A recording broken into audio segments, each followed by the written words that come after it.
সরকারি কলেজ শাখা আয়োজিত আজকের এই অনুষ্ঠানের সম্মানিত সভাপতি, বিশেষ অতিথি, কলেজের উপাধ্যক্ষ প্রফেসর কামরুল হাসান মহোদয়, উপদেষ্টাবৃন্দ, গ্রিন ভয়েস ব্যাপারটি কাজে যেমন সুন্দর, নামেও সুন্দর। আমার কাছে মনে হয়েছে গ্রিন ভয়েস, সবুজ কণ্ঠ আর কি, সবুজ ভয়েস।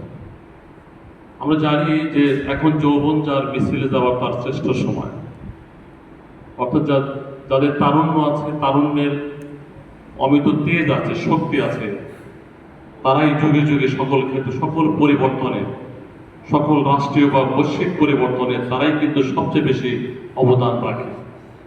আমাদের জাতীয় জীবনে যেমন আমাদের সেই মহান মুক্তিযুদ্ধ, দ্বিতীয়ত অর্থাৎ সর্বশেষ আমাদের জুলাই বিপ্লব, সেখানেও দেখেছি আমাদের তরুণরাই কিন্তু অগ্রপথিক ছিল, তারা কিন্তু পায়োনিয়ার ছিল। আমি আজকে অনুষ্ঠানের শুরু থেকে যখন আমি ঢুকলাম এখন পর্যন্ত যে আমার অবজারভেশন, সেটি আমার খুব ভালো লেগেছে। এখানে যারা বসে আছে এবং ঢাকা থেকে আগত বিভিন্ন নেতৃবর্গ, তাদের যে শৃঙ্খলা বোধ এত সুন্দর লেগেছে, তারা এত সুন্দরভাবে তারা অবস্থান করছে এবং বক্তাদের বক্তৃতা তারা শ্রবণ করছে। এটি মনে হয় গ্রিন ভয়েসের অন্যতম একটি শিক্ষা। এটি মনে রাখার মতো। আসলে যে কোনো বিষয়ে, যে কোনো জায়গায় কিছু শিখতে হলে তাকে মনোযোগী হতে হয়, তার ডিভোশন থাকতে হয়। আমরা এটাও জানি যে কোনো ছোট্ট একটি ভুল জীবনে অনেক ক্ষতির কারণ হতে পারে। গ্রিন ভয়েস আসলে একটি পরিবেশবাদী সংগঠন, ন্যাশন ওয়াইড একটি সংগঠন। আমাদের এই ক্যাম্পাসটি আসলে প্রথমে আমি বলতে চাই যে আমাদের এখন বৈশাখ মাস চলছে, আমরা ইতিমধ্যেই নানান অর্থাৎ সাড়ম্বরে, নানা আনুষ্ঠানিকতায়, অনুষ্ঠানমালায় আমরা বৈশাখকে বরণ করেছি, বর্ষবরণ হয়েছে। আমাদের অগ্নিস্থানে সূচিত হোক এই ধরা। আমরা সুন্দর একটি পৃথিবী করতে চাই।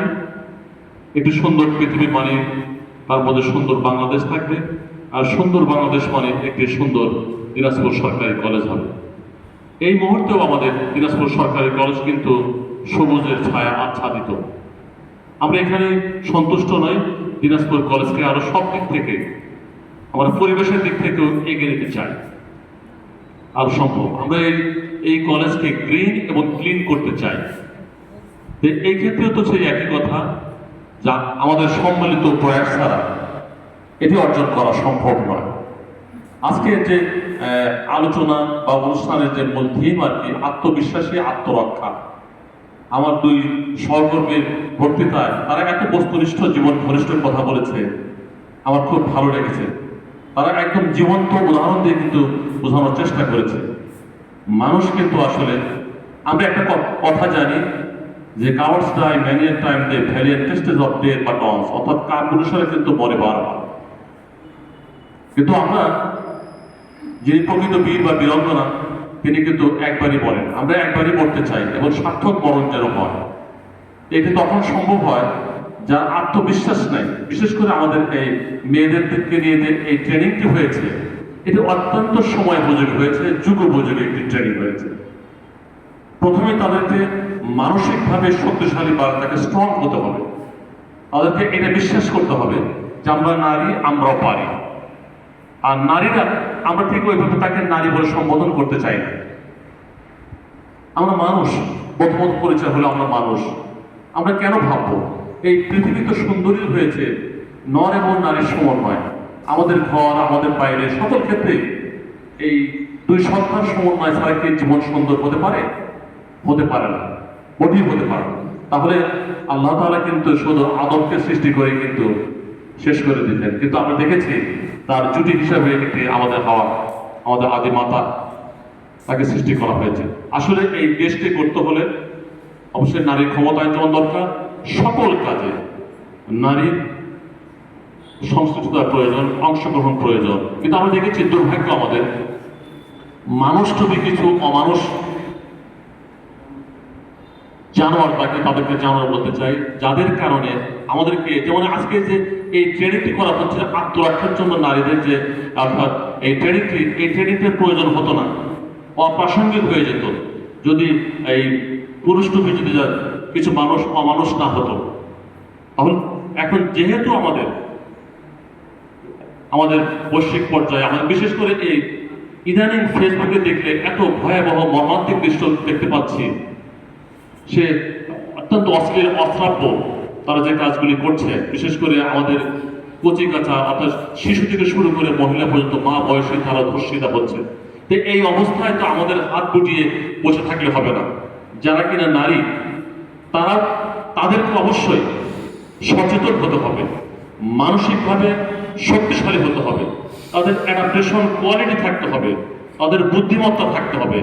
তা যদি না থাকে তাহলে সে কিন্তু অবশ্যই ভোগ্যপণ্য হিসেবে সে প্রতিষ্ঠিত হয়ে যাবে। আমি বলবো তাদেরকে স্বাধীন সত্তায় বিশ্বাসী হতে হবে। দ্বিতীয়ত, তারা যেন কোনো লোলট বা কোনো লোহাতুরের অর্থাৎ কোনো ক্ষেত্রে যেন কোনো প্রোডাক্ট হিসেবে তারা ব্যবহৃত না হয়। এজন্য উন্নত মানসিকতা, ব্যক্তি জীবনে ধর্মের চর্চা এবং নিজস্ব সংস্কৃতিকে বিশ্বাস করতে হবে।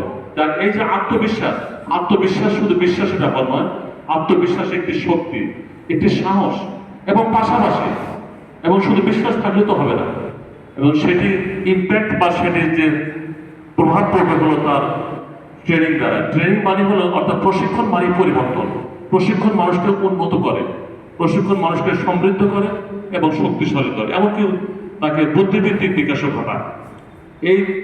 এই সমস্ত ব্যাপারগুলো যদি সমন্বয় ঘটাতে পারে আমাদের মেয়েরা, আমাদের মায়েরা, আমাদের বোনেরা, তাহলে তাদের যে সেই নারী নির্যাতন, নিগৃহীত হওয়ার যে হার, সেটি অনেক পর্যায়ে কমে যাবে। তাকে অপরাধ সচেতন হতে হবে, তাকে সাইবার ক্রাইম সম্পর্কে জানতে হবে বর্তমান, এবং তারা এই বয়সে তাদের যে বয়সটা এটি হলো মানে গোল্ডেন এজ এবং গ্রিন এজ। এই বয়সে কিন্তু আবেগটা বেশি থাকে, যে কারণে তারা কিন্তু, এবং মেয়েরা সাধারণত দেখা যায় অতিমাত্রা যাকে বলে ক্রেডুলাস বলা হয়, তারা মানে বিশ্বাসপ্রবণ, খুব সহজে বিশ্বাস করে, পরে এসে চুরে বসে তাদের জীবনে, যে কারণে তারা বিপদে পড়ে বেশি। তবে যাই হোক, এই যে আমরা দেখলাম আত্মরক্ষার কৌশল এবং আত্মবিশ্বাস উন্নয়ন, এটির কোনো বিকল্প নাই।